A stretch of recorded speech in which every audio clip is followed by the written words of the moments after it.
Hola, yo soy Horacio Pérez y esto es Investigando la Investigación, un podcast donde investigamos cómo investigan los investigadores, tanto en la academia, industria, independientes. Todo ello mediante entrevistas y debates abiertos, técnicas y estrategias para mejorar todas las partes del proceso investigador y, no menos importante, opiniones abiertas que espero llamen tu curiosidad y te hagan también reflexionar.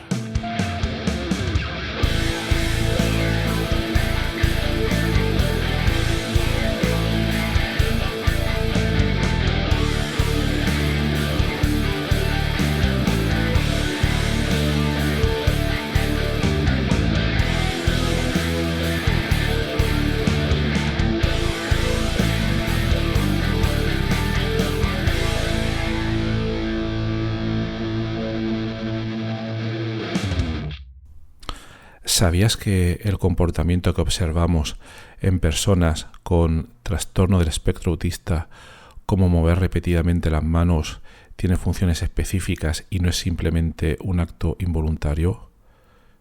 ¿Y te has preguntado alguna vez cómo el intestino puede influir en nuestro estado de ánimo y comportamiento y qué conexión podría existir entre la microbiota intestinal y el autismo?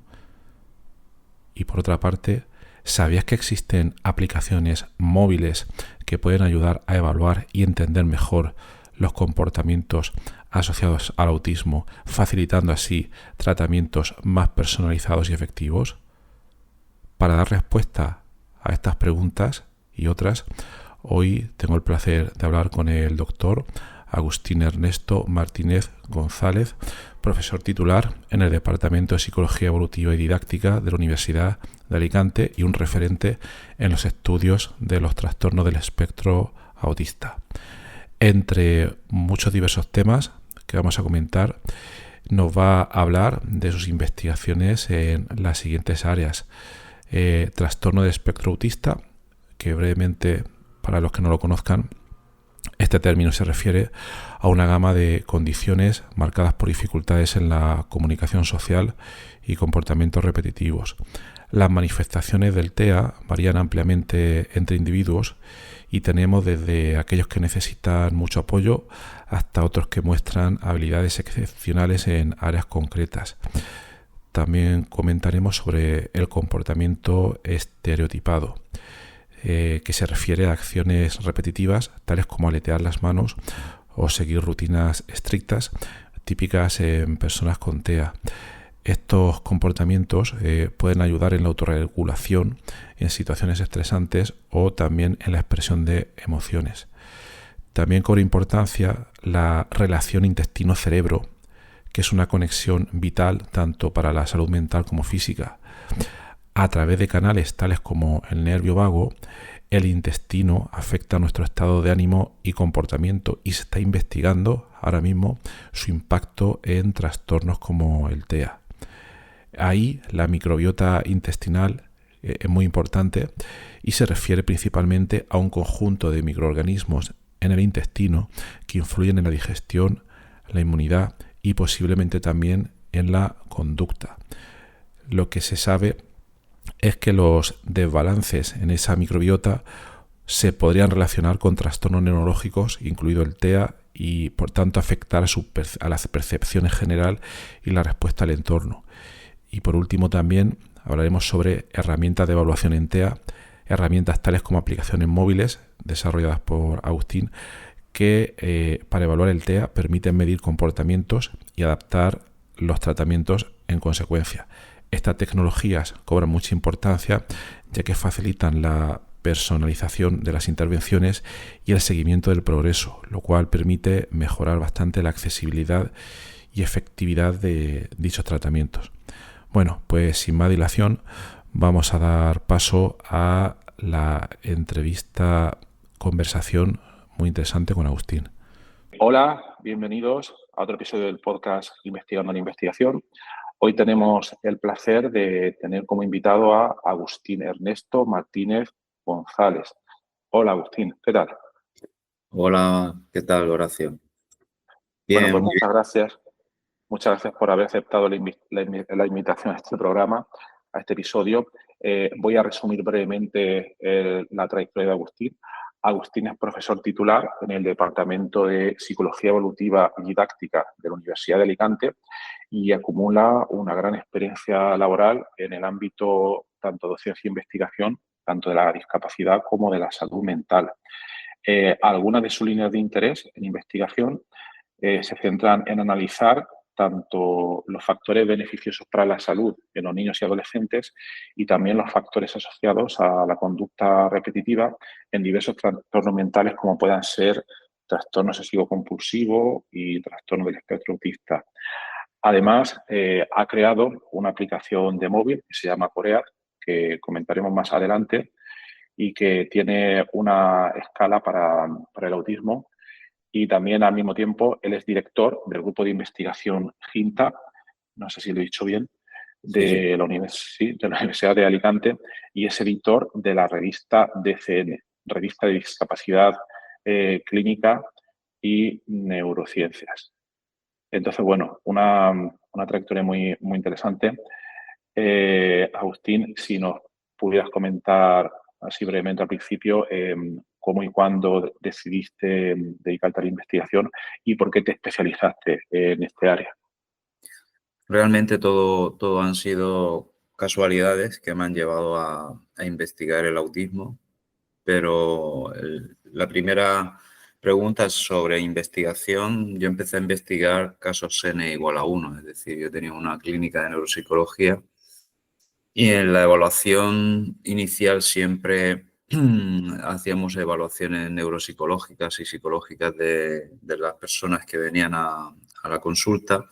Hacíamos un pre-post y cuando veíamos que los resultados eran favorables, pues empezamos a publicarlos primero en congresos y luego vimos que el impacto era importante y empezamos a publicar recabando casos en revistas indexadas. Entonces, ese fue el primer paso mucho antes de leer la tesis doctoral. O sea, ya tenía inquietud ahí.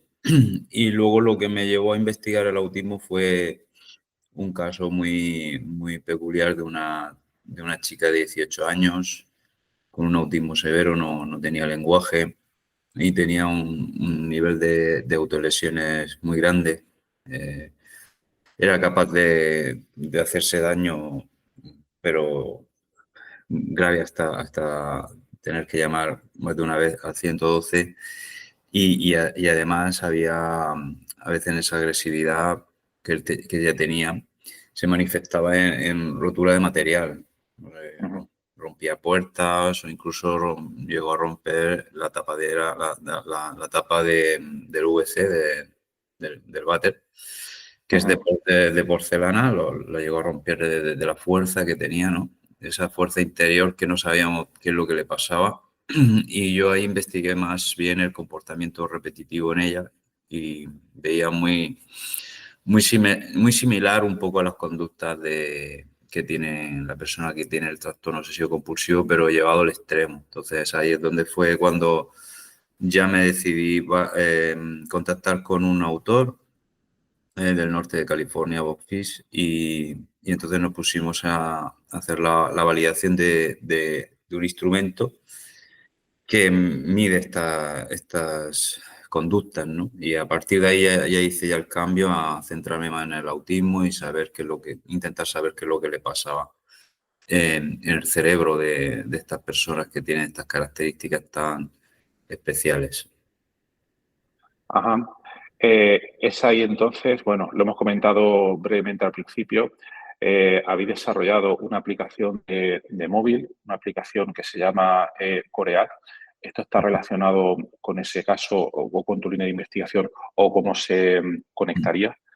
Sí, yo lo explico mucho en clase, las jornadas que siempre me invitan de autismo, pues a veces saco el caso porque gracias a ese caso pues hicimos ya seguimiento de más de 280 casos en la zona de Alicante y Murcia y entonces validamos el instrumento inicialmente en población española, viendo las diferencias entre personas que tienen TEA o sospecha de TEA o que tienen TEA y discapacidad intelectual, porque ahí hay una diferencia grande. Además, también analizamos las propiedades psicométricas de la escala en personas que solo tienen discapacidad intelectual. Y una vez que teníamos los resultados, me pregunté, digo, vale, esto está bien publicar, pero creo que este tipo de herramientas la tienen que tener los padres, la tienen que tener los pediatras, los psicólogos de los centros. Entonces, hice una labor de preguntar pues, a otros profesionales de la informática a ver si me podían ayudar, y por medio de una colaboración altruista entre una empresa de Alicante que se llama QECAT. Gracias a esa empresa, pues trabajamos en conjunto con el grupo de investigación GINTA y hicimos el desarrollo de esta app muy sencilla, que es de acceso gratuito, y es básicamente la validación del instrumento que he comentado anteriormente, y gracias a este caso, ¿no? Esta app permite, aparte, saber el grado de severidad del comportamiento estereotipado, es decir, pues aleteo con la mano, movimientos, balanceos del cuerpo. Mide también las autolesiones, que normalmente pues por los propia mano o con la cabeza puede darse golpes. Miden conductas de similitud más asociadas al comportamiento repetitivo, dejarlo todo de una forma más o menos simétrica. El comportamiento restringido, pues que tiene que ver mucho con las transiciones, que le cuesta trabajo ir de un sitio a otro o salir de una zona a la otra. Es decir, mide todo el espectro repetitivo y en severidad. Así que realmente ayuda al diagnóstico diferencial, porque, bueno, el autismo se caracteriza, no sé si quieres que lo explique ya. Sí, estaría bien, sí.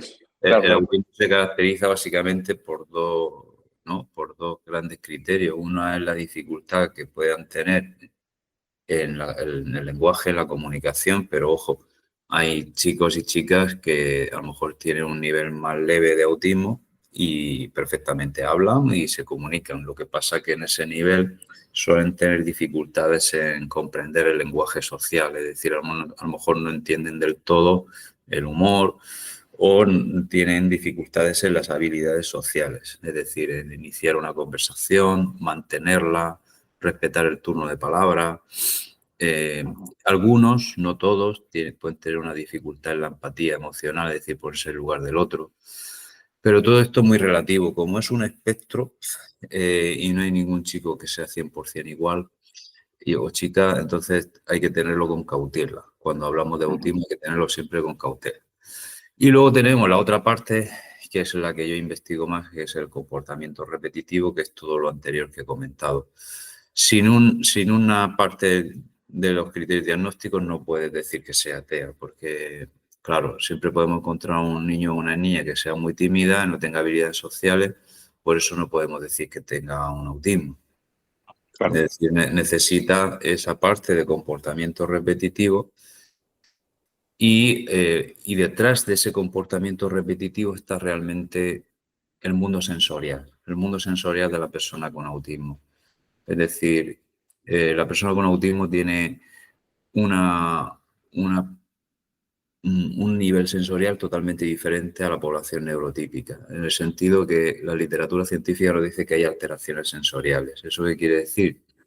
Pues quiere decir que a lo mejor ciertos estímulos, ya sean visuales, auditivos, gustativos, pues le generan cierta ansiedad. Sabiendo que son unos niveles que a lo mejor a la población normal no le genera ansiedad. Dígase, yo qué sé, que se caigan unas monedas al suelo, a nadie nos provoca ansiedad, o que se oiga un ruido estridente de golpe, ¿no? Sin previo aviso. También puede ocurrir con las texturas, con la alimentación. Por eso ese comportamiento restringido en la alimentación luego le puede llevar a tener problemas importantes gastrointestinales, que eso es lo que ahora mi grupo de investigación está investigando. Entonces, la idea es que esa hipersensibilidad, detrás de esa hipersensibilidad, ellos detrás suelen tener un comportamiento, que ese comportamiento es una respuesta motora, conductual, que se ve claramente que está asociada a ansiedad. Nuestros estudios ya han visto esta relación clara y es una relación muy fuerte. Y es como que lo que vemos, la autolesión, por ejemplo, puede ser esa manifestación de ansiedad extrema ante algo que es desagradable.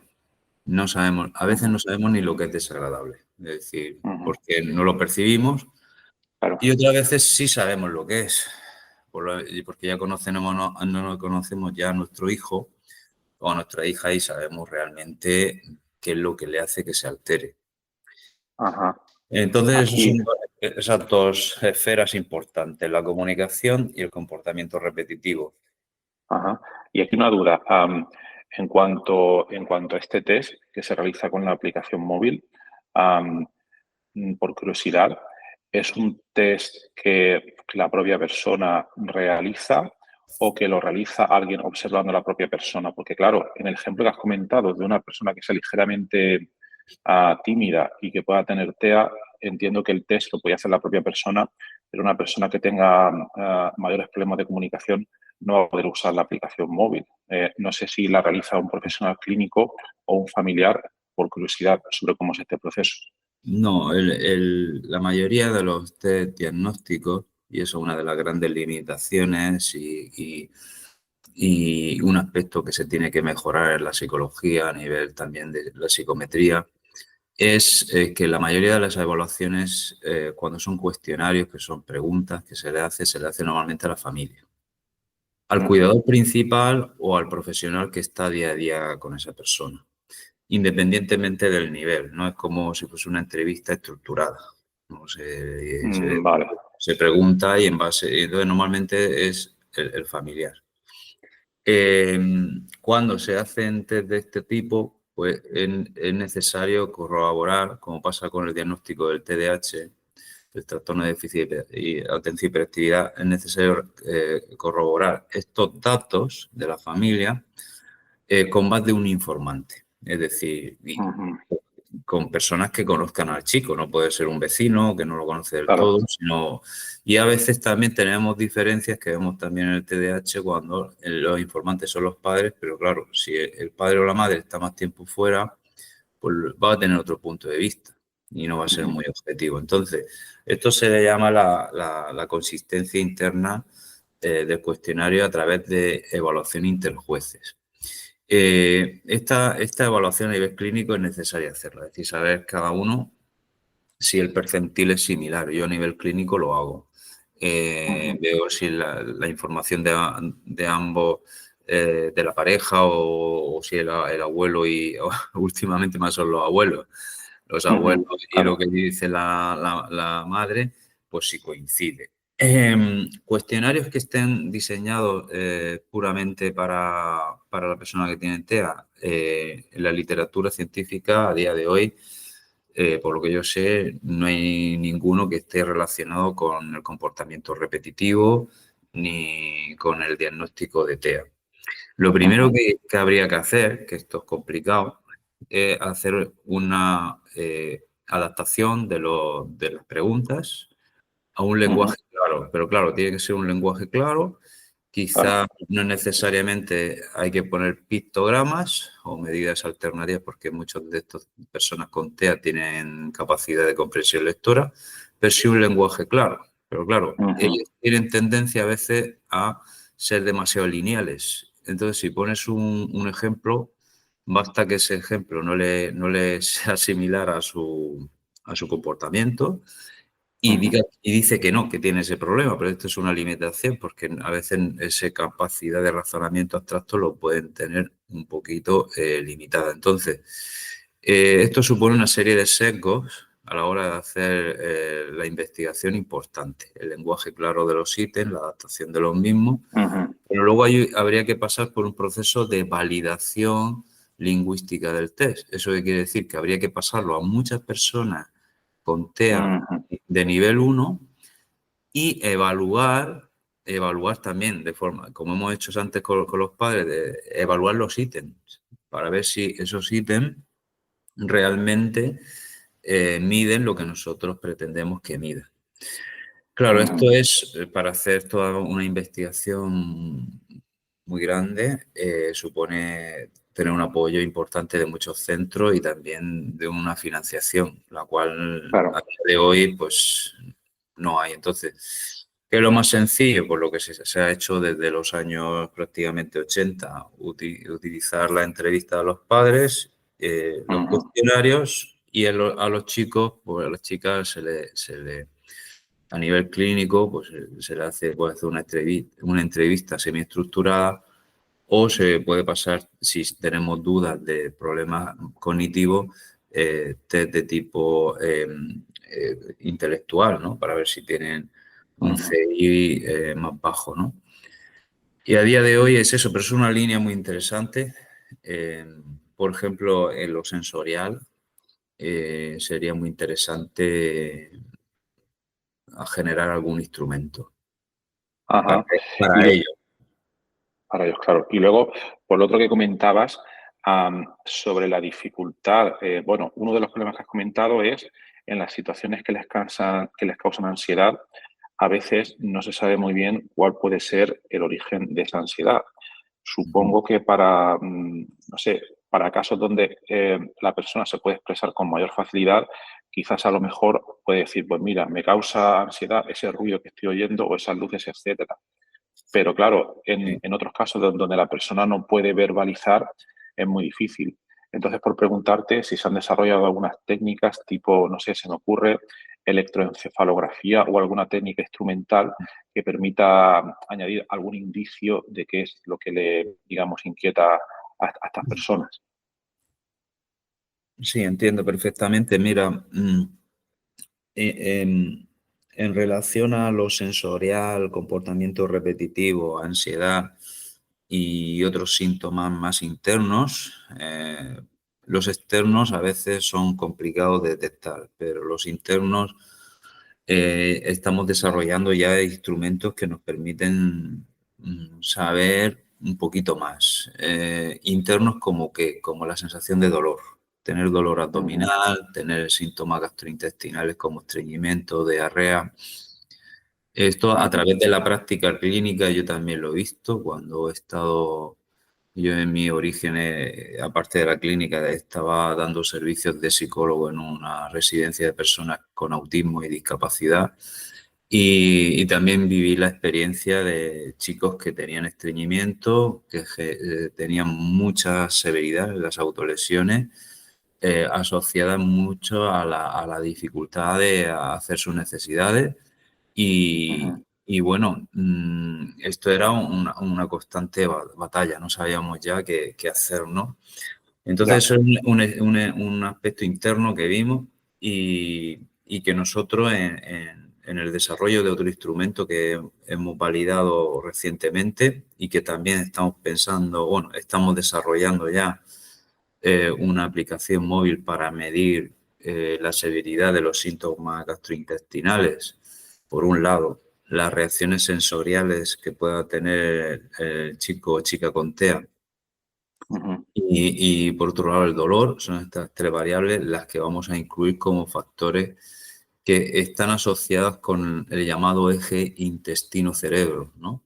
Ahora, ujú, ahora lo que estamos es viendo eso, ¿no? Es decir, los factores internos, dolor los tenemos ahí, factores externos sensoriales son muy diversos y cada niño, como hemos dicho, siempre cuando estamos investigando el TEA, cada niño tiene sus características peculiares y no podemos generalizar. De hecho, ya.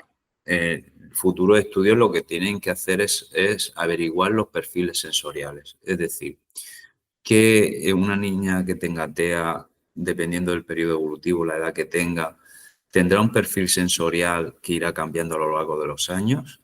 Esa es Ujú, una pregunta. ¿Todas las niñas que tienen TEA de ese nivel suelen tener el mismo perfil sensorial? ¿Y qué pasa con los niños? Lo mismo. Estos ujú, perfiles sensoriales, en base al gusto, el olfato, el tacto, el oído y la vista, es lo que nosotros hemos investigado. Pero no solamente hemos investigado en población con TEA por el nivel de severidad, sino también lo hemos hecho con población general, tanto en ujú. niños como en adultos. Entonces, este nuevo instrumento sí tiene la opción de validar, efectuar la evaluación mediante el cuidador o el profesional, pero también aplicarme a mí mismo el instrumento, ¿no?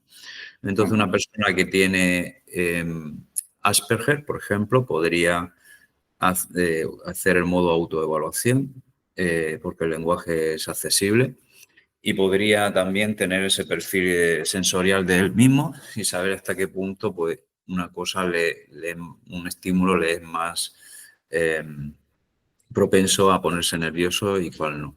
Claro, esto tiene unas implicaciones muy importantes porque todos tenemos como hemos dicho, unas sensibilidades y una vez que tenemos ese informe que genera esta aplicación nueva que vamos a publicar en breve, lo que tenemos en cuenta es siempre que esto le puede ayudar, por ejemplo, a un orientador en un cole, ¿no? Para ver qué aspectos preventivos puede realizar, o incluso a una familia antes de realizar cualquier excursión o visita a un museo o cualquier sitio, qué aspectos podemos prevenir sabiendo que ya has realizado el cuestionario y tienes ¿no? unas puntuaciones que te indican que hay que tener más cuidado de ciertos estímulos. Claro, pero no podemos prever lo que pueda ocurrir. Puede pasar un coche por la calle, puedes hacer un ruido estridente y eso no lo podemos evitar. Pero bueno, en ciertos ambientes que tú puedas controlar, es un instrumento que te avisa, que te dice y que sobre todo empiezas a empatizar con la persona una vez que has visto ese patrón sensorial. Eso es en cuanto a encuesta. Sabiendo el pensamiento que pueda tener la persona, sabiendo tú que conoces al chico haciendo el cuestionario. Pero luego, y ahí, claro, tú conoces al chico o a la chica, no tiene lenguaje y haces el cuestionario y sabes más o menos sensorialmente por dónde va.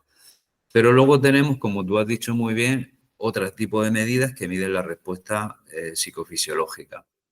Los estudios que yo he realizado han sido con N igual a 1, utilizando el neurofeedback.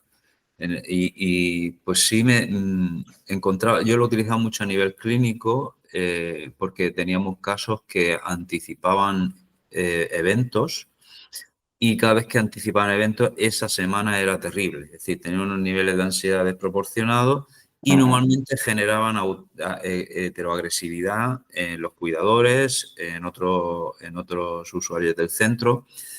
Entonces, vimos que había una clara relación entre aumento de ansiedad y anticipación a un hecho que iba a ocurrir, ¿no? Que ese chico no era capaz de decirlo porque no tenía lenguaje, pero sí su media de la respuesta fisiológica pues indicaba que sí, que estaba calentando el motor, por así decirlo. Y también veíamos que en este caso en particular que utilizamos esta medida, pues cuando volvía, por ejemplo, de casa, porque este caso que tengo yo en mente era un chico que iba y venía a su casa los fines de semana, iba a Valencia y luego volvía. Cuando volvía su respuesta fisiológica estaba más apaciguada, más tranquila y también comprobábamos que cuando tardaba más tiempo por ejemplo, ya dos semanas sin ir a casa, la respuesta fisiológica se iba atenuando progresivamente, es decir, se iba cumpliendo la famosa curva, ¿no? Que todos conocemos de la ansiedad, de cómo ante una exposición prolongada, pues progresivamente la respuesta fisiológica pues, va disminuyendo y te vas tranquilizando, ¿no? Como que te vas habituando al hecho, ¿no? Este tipo de instrumento lo hemos utilizado para medir la ansiedad, pero también en algunos chicos que tenían en torno a 7 años y no hablaban, lo utilizamos también para saber qué juego o qué actividad de estimulación era la que mejor le venía y mejor activaba su sistema nervioso. Entonces hicimos comparaciones entre método tradicional, como puede ser hacer puzzles de 4 elementos, utilizar la tablet y cualquier juego de la tablet y utilizar un juego específico para trabajar la atención mediante el rastreo visual y táctil con la mano. y vimos que había una mayor activación del sistema nervioso en esta última. Es decir, veíamos que ahí pues las nuevas tecnologías pues ganaban casi por goleada Ya, en estimulación, ¿no? Algo que ahora ya cualquier persona puede decir, claro, eso es normal, eso es lógico.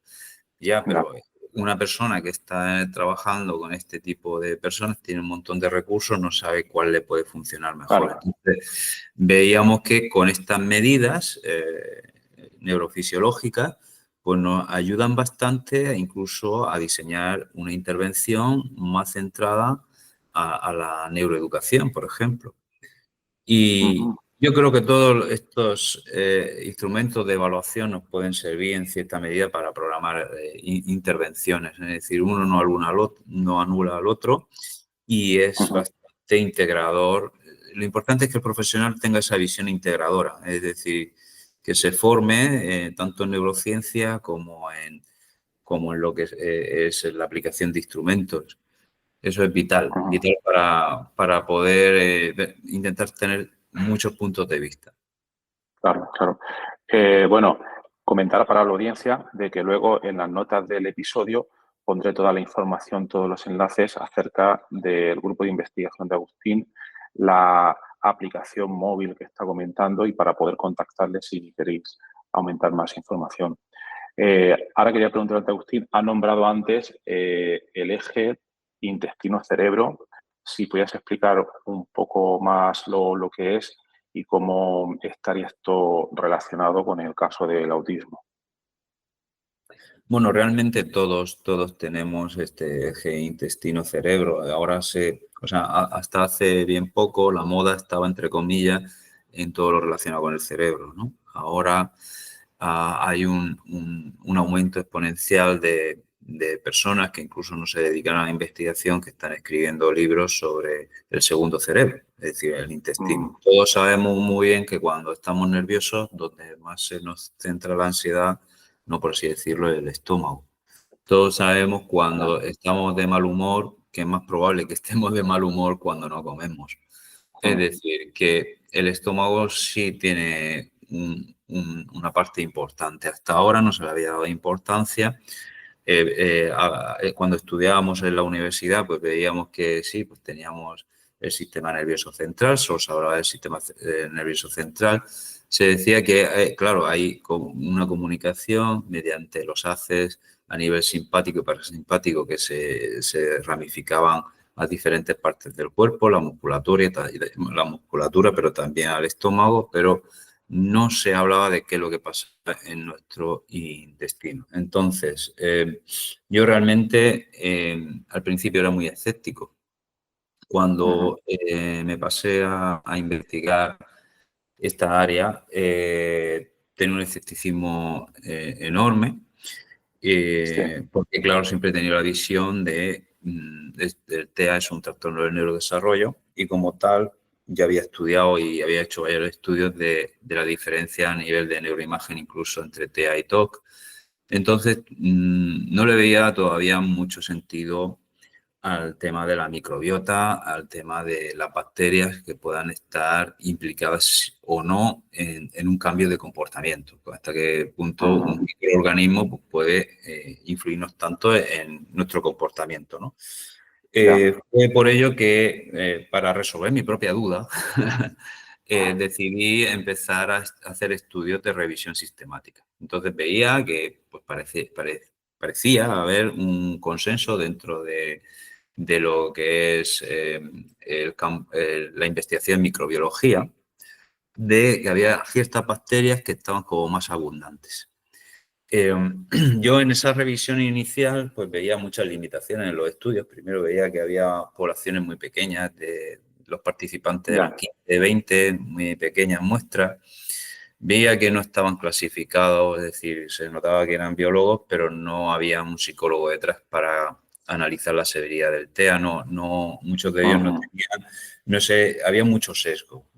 ya, No decían a lo mejor el nivel de TEA.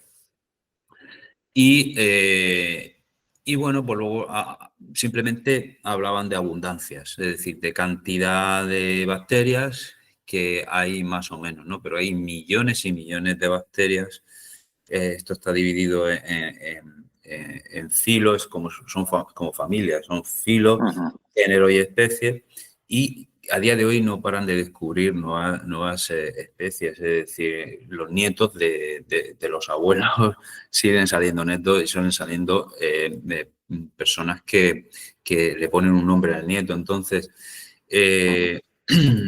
yo al ver esa información, pues veía que pues se omitía mucha información de qué implicación o qué relación hay entre que haya un aumento de una bacteria y eso hasta qué punto influye en el diagnóstico del TEA.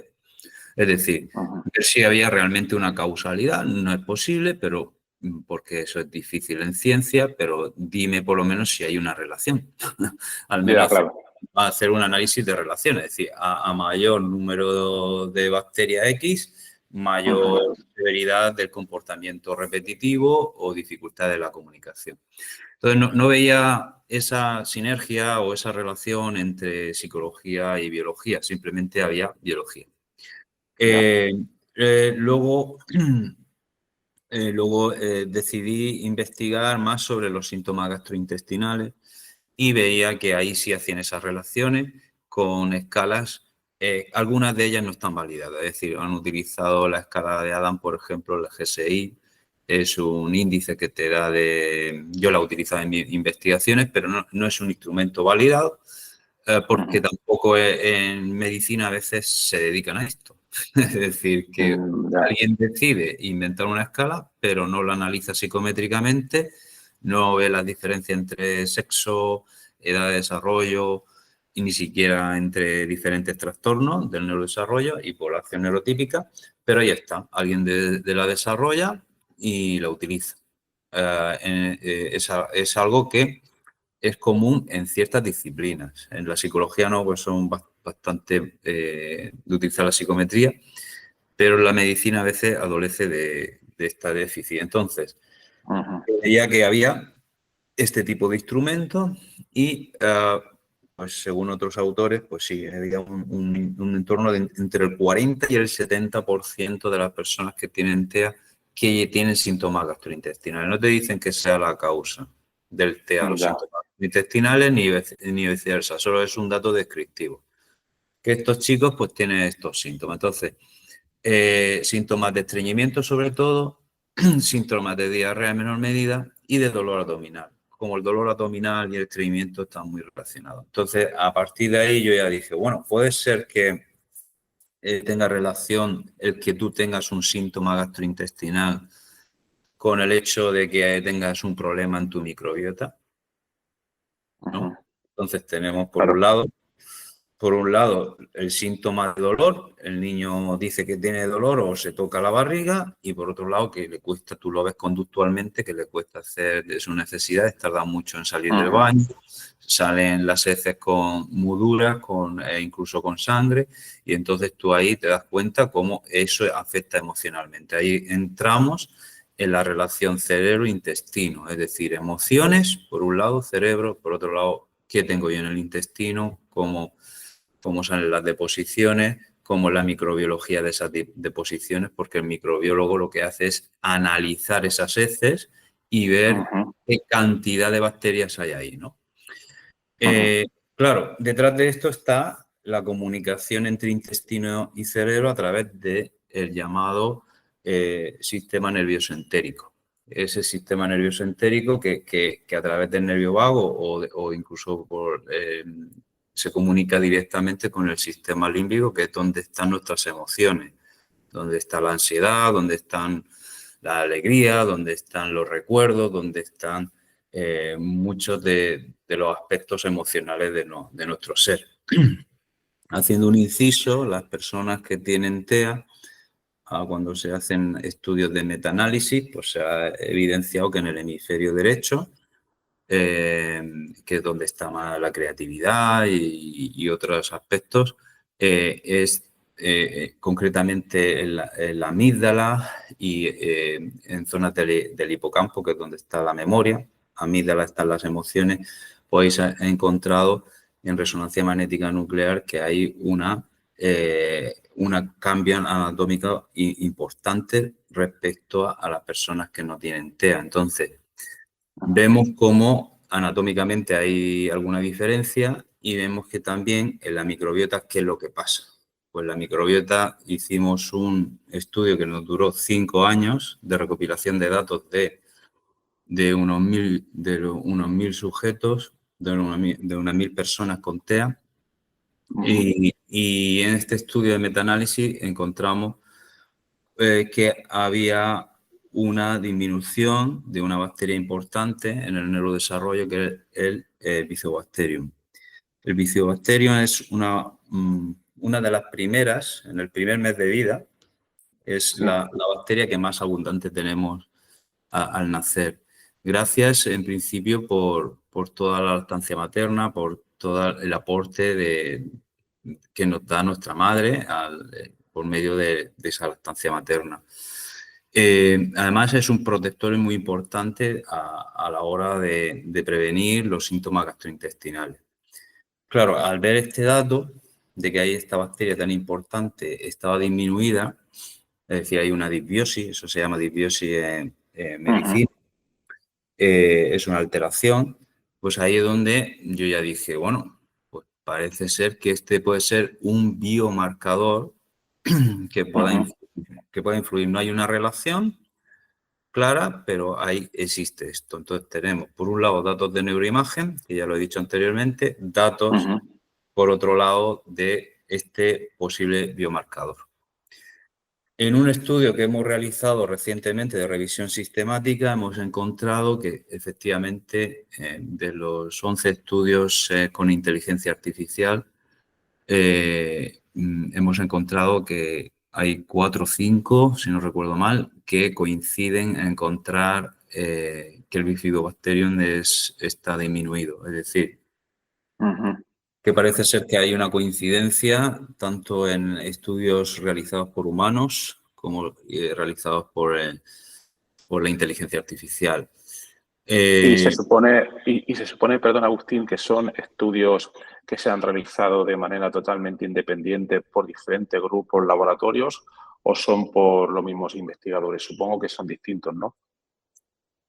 A ver, estos estudios normalmente la mayoría son de procedencia, bueno, lo digo para que lo sepa el oyente, la mayoría de estos estudios son de procedencia o de Estados Unidos o de China. Con muestras también muy pequeñitas, de 15, 20, a lo sumo 50 personas. Y tenemos que saber que la microbiota en general de toda la población es variopinta. Es decir, la microbiota de mi hermano va a ser muy similar a la mía, pero entre la tuya, Horacio, y la mía, porque hay factores epigenéticos, pues seguramente las abundancias de ciertas bacterias serán diferentes. La alimentación influye muchísimo, no es lo mismo la alimentación que podamos tener en el sur de España que puede ser la alimentación que hay en Noruega. Es totalmente diferente. Entonces, sabemos que si somos de viajar, sabemos muy bien que nosotros, inicialmente, yo por ejemplo este verano estuve en China, vemos que ante ciertos alimentos ya puede reaccionar lo primero que reacciona es nuestro estómago. Es decir, ante ciertos alimentos porque no estamos acostumbrados a estos alimentos. Si te vas a Latinoamérica también pasa lo mismo, aunque se va globalizando, ¿no? Y tú puedes evitar y decir, bueno, me voy a ir a comerme una hamburguesa a este sitio que está en todo el mundo y ahí evito tener un problema. Pero lo normal es que si tú comes en algún restaurante de otro país, si no está muy bien controlado el tema sanitario, es probable que una bacteria se te cuele, una bacteria que para ellos no le es nada de peligrosa, pero para ti sí, aumenta la abundancia de esa bacteria porque le estás dando de comer ciertos alimentos. Y además, si llegas a Europa, alimentos que son muy ricos en azúcares y en ácidos grasos. Y esto, pues, yo he conocido casos que se han tirado como 3 meses fatal del estómago. Es decir, después de venir a un país así, y han estado peor en España que cuando estaban en el país. Entonces, con este ejemplo os digo que no se puede ser reduccionista. Por eso cuando se hace un estudio de metaanálisis, Claro. pues ahí está metido en la bolsa todo. Está metido el estudio de Iglesias en España, el autor que estoy mencionando es de España, con unos 20, 30 niños con TEA. Eso es muy poco porque España es muy grande. Hay más de Claro. casi medio millón de personas con TEA en España. Eso es muy poco, eso no es representativo. No es representativo ni siquiera la microbiota muy localizada de un grupo de investigación de Granada, es decir, localizado en un centro muy específico. Entonces no se puede, pero bueno, tenemos esos datos generales de esas 1000 personas que nos dan esa información. La mayoría de los estudios se supone que son evaluados por pares, se entiende que no va a haber ningún tipo de sesgo en ese sentido, son en revistas indexadas, escritas en inglés, es decir, nosotros cuando hacemos este tipo de metaanálisis siempre vamos cribando todo aquello que no está ajustado a un rigor metodológico. Y, de hecho, en ese metaanálisis hasta eliminamos a los estudios de hermanos, creo que los eliminamos, si no recuerdo mal, para que no hubiera seco, y eliminamos incluso casos que tenían 2 diagnósticos. Cuando veíamos ahí que el artículo decía que el diagnóstico era doble, lo eliminábamos. Intentábamos acotar, disminuir el riesgo de vías, que es lo que se dice. Luego, cuando hacemos un estudio de metaanálisis, lo siguiente que hacemos es ver el riesgo también de vías, el riesgo de sesgo que tiene cada uno de esos artículos y lo evaluamos en base a una escala, al método concreto de esa escala, seguimos el método Prisma y de esa forma pues intentamos eso, y aún así pues todo estudio de este tipo normalmente pues aquí no se salva a nadie, es decir, esto no es perfecto. Es decir, las conclusiones, nosotros seguimos siendo muy cautelosos, pese a que haya habido este aporte tan importante como de la implicación del Bifidobacterium, que pueda ser más bajo. Pero, ¿por qué? Porque a nivel clínico nosotros hemos tenido consultas por ejemplo, nos han escrito mucho al grupo de investigación a partir de este estudio, y cuando hemos recomendado hacer una analítica para ver ¿no? a nivel de la familia de bacterias, como en la abundancia, pues hemos encontrado 2 limitaciones. Primero, que hay, por un lado, laboratorios que se aprovechan de esto porque las familias están desesperadas, leen estas noticias y piensan que de esta forma pues vayan a averiguar ya si hay el bifidobacterio, entonces le dan un probiótico o simplemente ni hacen ningún estudio de este tipo y directamente le dan probiótico. Eso por un lado. Luego nos encontramos las limitaciones de algunos laboratorios, no todos tienen capacidad ni conocimientos para hacer este tipo de análisis, ojo. Aunque que van a hacer este tipo de análisis en la región concreta, porque esto hay que ver en qué región se extrae las heces, hay que ver o pueden hacer una PCR dirigida como a una bacteria determinada en base a una serie de kits que tienen, o se estudia todo el ARN 16, es decir, todo entero, que es lo que hacen las investigaciones, donde la financiación puede ir muy importante, porque hacer una prueba de este tipo pues puede salir de 200 a 400 euros dependiendo del laboratorio, pero no todos lo hacen como con el mismo instrumento o analizando todas las bacterias que nosotros consideramos. De hecho, hemos tenido algún contrainforme en base a resultados que han aparecido en un informe donde, no habiendo evidencia de una alteración o disbiosis, pues recomiendan ciertos probióticos, ¿no? Y ahí viene la segunda limitación. Entonces, como es una ciencia que está en auge y que está iniciándose en cuanto a más que ciencia, área del conocimiento, esta relación de intestino-cerebro, pues lo que está ocurriendo aquí, lo que estamos observando es que los laboratorios han construido un sistema de venta que ya está en todos los hospitales y lo sabemos por miembros del equipo de investigación GINTA que reciben visitadores médicos constantemente con estos productos que están basados básicamente en el Lactobacillus, que es una bacteria beneficiosa para la salud, pero mi pregunta es, si no sabes cómo es tu microbiota Claro. y sabemos que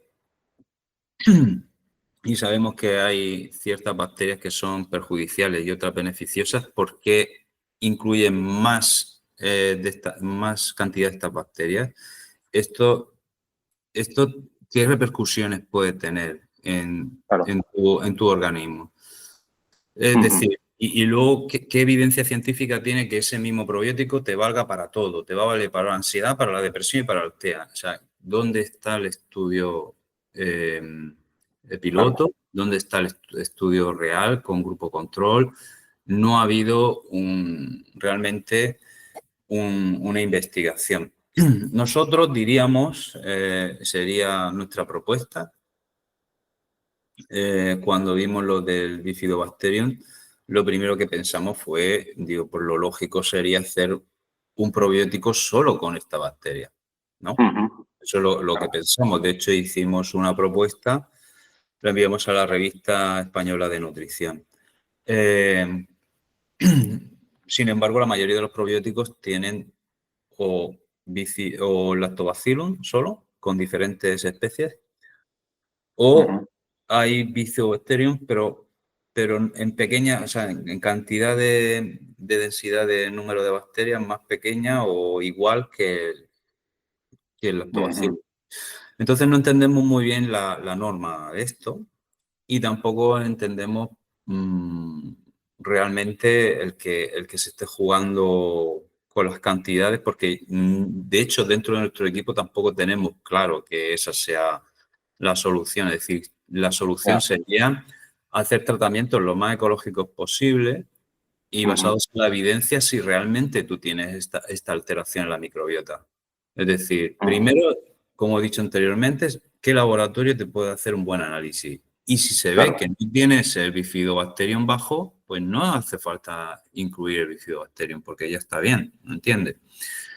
Claro. Y luego tenemos otra gran limitación, Horacio, y es que cuando hacíamos los análisis estadísticos, nosotros cuando hacemos análisis psicométricos, lo que intentamos sacar es como, te lo digo así de forma burda, sacar como la media, ¿no? Es decir, ¿dónde está la mayoría de la gente, ¿no? Por ejemplo, en felicidad, de 0 a 10, la mayoría de la gente en España, ¿dónde está, no?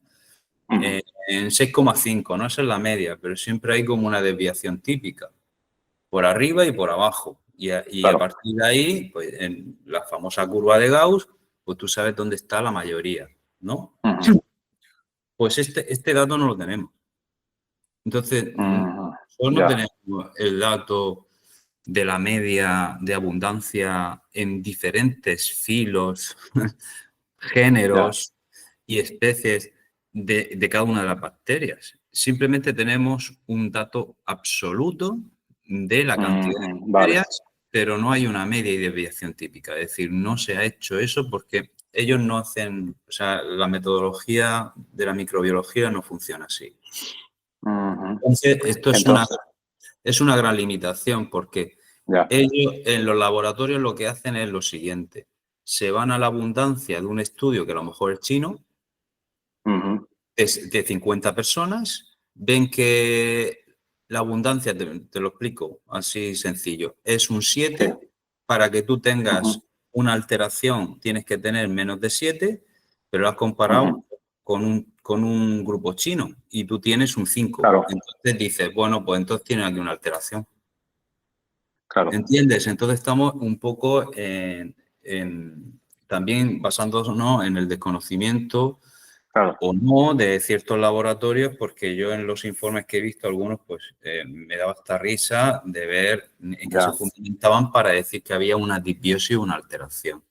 Entonces, se requieren muchos más estudios, debería haber una igual que se hizo en neuropsicología, que se hizo un neuronorma en base a cuáles eran los parámetros cognitivos de atención, memoria, función ejecutiva en toda la población española, adolescente y adulta, pues algo similar le toca hacer a la microbiología, es decir, cuál es la micronorma en cuanto, sabiendo que la microbiota nuestra evoluciona. Claro.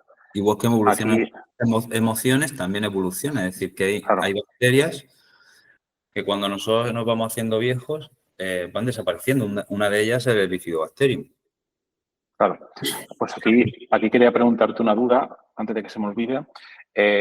Por lo que estás comentando, hay una serie de limitaciones, tanto, bueno, algunas son éticas quizás, todo este tema que comentas de los laboratorios, pero también hay muchas limitaciones, digamos, instrumentales, quizás.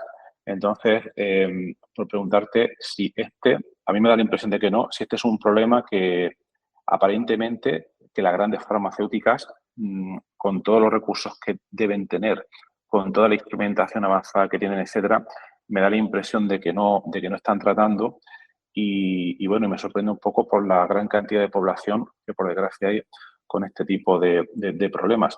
Claro que no es lo mismo desarrollar una pastilla que pueda tratar a una población uniforme, eso es mucho más fácil porque aquí, por todo el espectro, es muy difícil encontrar esas bacterias que sean comunes a todo el mundo, pero aún así, con todos los recursos que pueda tener una gran farma, no sé si es algo que están tratando o no, porque al final, si buscan el dinero, para ellos debería ser beneficioso si logran llegar a algo. No sé si habéis visto algo de este tipo.